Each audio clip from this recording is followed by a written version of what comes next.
नमस्कार दोस्तों, स्वागत है आपका अपने YouTube channel crazy study point पर।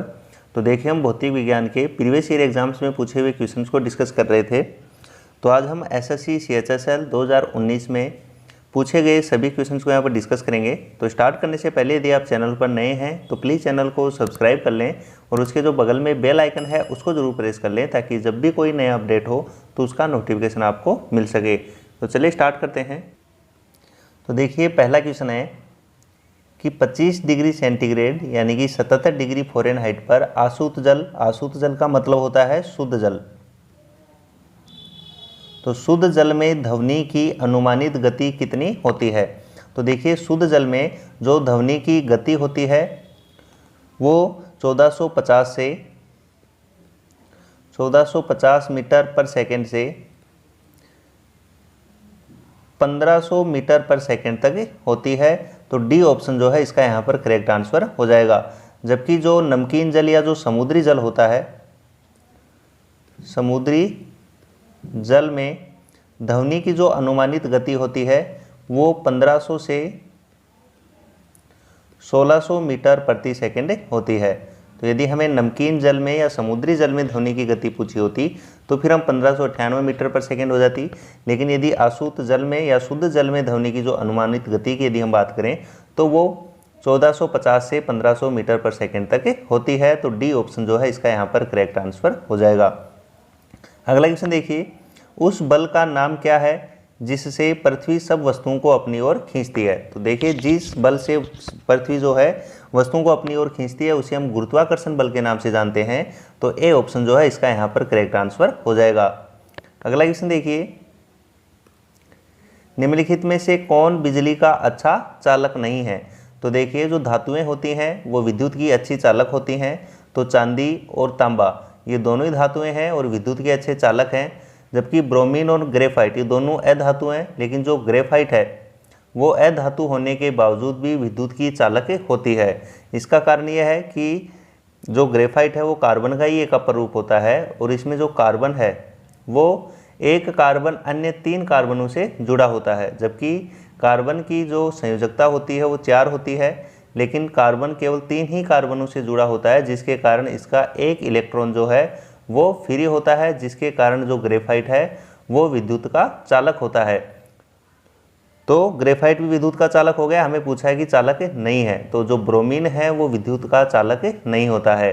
तो ए ऑप्शन जो है इसका यहाँ पर करेक्ट आंसर हो जाएगा। अगला क्वेश्चन देखिए, निम्नलिखित में से किस इकाई का प्रयोग प्रकाश की तीव्रता मापने के लिए किया जाता है? तो देखिए, प्रकाश की तीव्रता को मापने की जो इकाई होती है वो कैंडेला होती है। तो ए ऑप्शन जो है इसका यहाँ पर राइट आंसर हो जाएगा। इसके अलावा हम देखें मोल, तो देखिए जो मोल है वो पदार्थ की मात्रा को मापने की इकाई होती है, जबकि जो केल्विन है वो ताप को मापने की इकाई होती है और जो एम्पियर है वो विद्युत धारा को मापने की इकाई होती है। अगला क्वेश्चन देखिए, विभिन्न विद्युतीय सुरक्षा उपकरणों में से विद्युत धारा के ऊष्मीय प्रभाव पर आधारित विद्युतीय सुरक्षा उपकरण को क्या कहा जाता है? तो उसे हम फ्यूज के नाम से जानते हैं। बी ऑप्शन जो है इसका यहाँ पर करेक्ट आंसर हो जाएगा। अगला क्वेश्चन देखिए, किस बल के कारण गतिमान वस्तुएं जैसे कि वायु और जल का प्रवाह उत्तरी गोलार्ध में दाईं ओर और दक्षिणी गोलार्ध में बाईं ओर विक्षेपित होते हैं? तो ये कोरियोलिस बल के कारण होता है। सी ऑप्शन जो है इसका यहाँ पर करेक्ट आंसर हो जाएगा। अब ये कोरियोलिस बल होता क्या है, तो चलिए इसके बारे में यहाँ पर डिस्कस कर लेते हैं।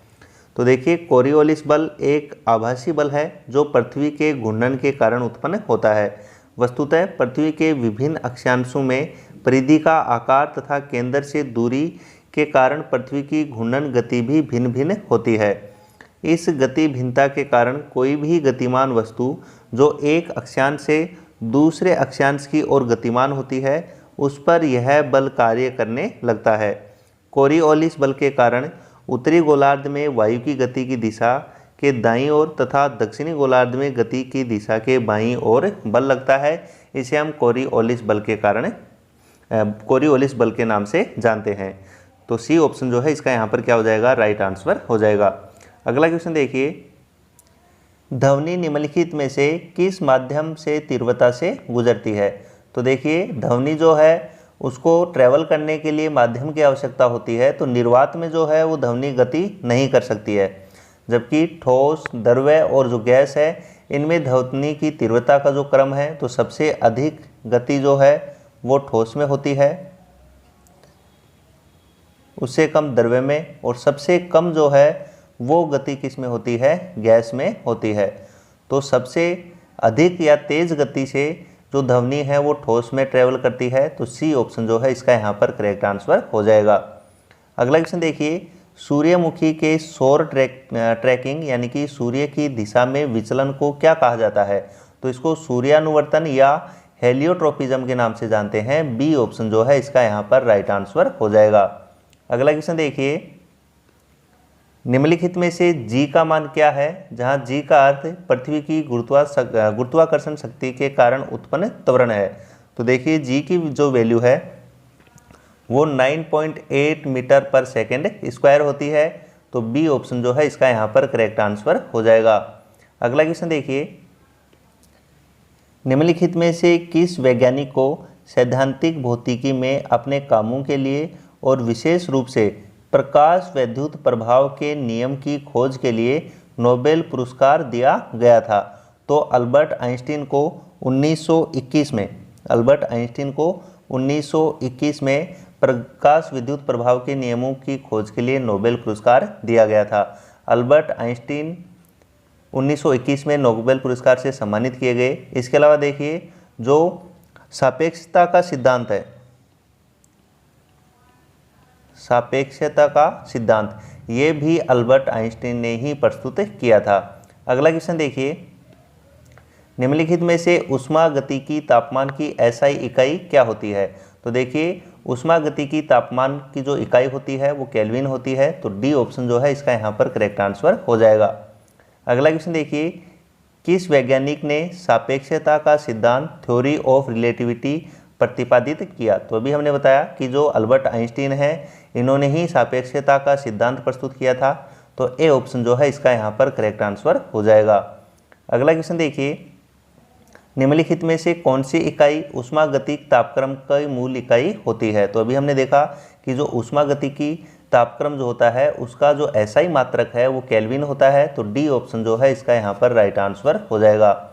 अगला क्वेश्चन देखिए, 1918 में इनमें से किस वैज्ञानिक को एनर्जी क्वांटा की खोज करने के लिए भौतिकी में नोबेल पुरस्कार से सम्मानित किया गया था? तो देखिए, क्वांटम भौतिकी की स्थापना के लिए प्लांक को 1918 में नोबेल पुरस्कार से सम्मानित किया गया था, मैक्स प्लांक को, जिनका पूरा नाम है मैक्स कार्ल अनस्टड लुडविग प्लांक। तो ए ऑप्शन जो है इसका यहाँ पर करेक्ट आंसर हो जाएगा। अगला क्वेश्चन देखिए, वैज्ञानिकों के योगदान के संदर्भ में जिसके लिए उन्हें नोबेल पुरस्कार से सम्मानित किया जाता है, निम्नलिखित में से कौन सा युग्म सही नहीं है? तो यहाँ पर देखिए, सबसे पहले हम बात करें क्वांटम यांत्रिकी की। तो देखिए, क्वांटम यांत्रिकी के क्षेत्र में जो नोबेल पुरस्कार है वो वर्नर हाइजेनबर्ग को दिया गया था। वर्नर हाइजेनबर्ग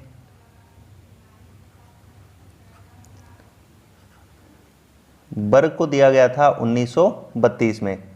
जबकि ये बता रहे हैं हमें कि गैलीलियो को दिया गया था। तो पहला जो है यहाँ पर क्या हो जाएगा, गलत हो जाएगा।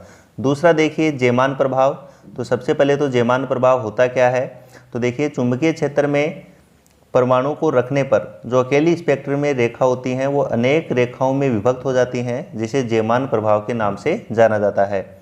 तो जेमान प्रभाव के लिए सन 1902 में हेनरिक लोरेंज और दूसरे वैज्ञानिक थे पीटर जीमान।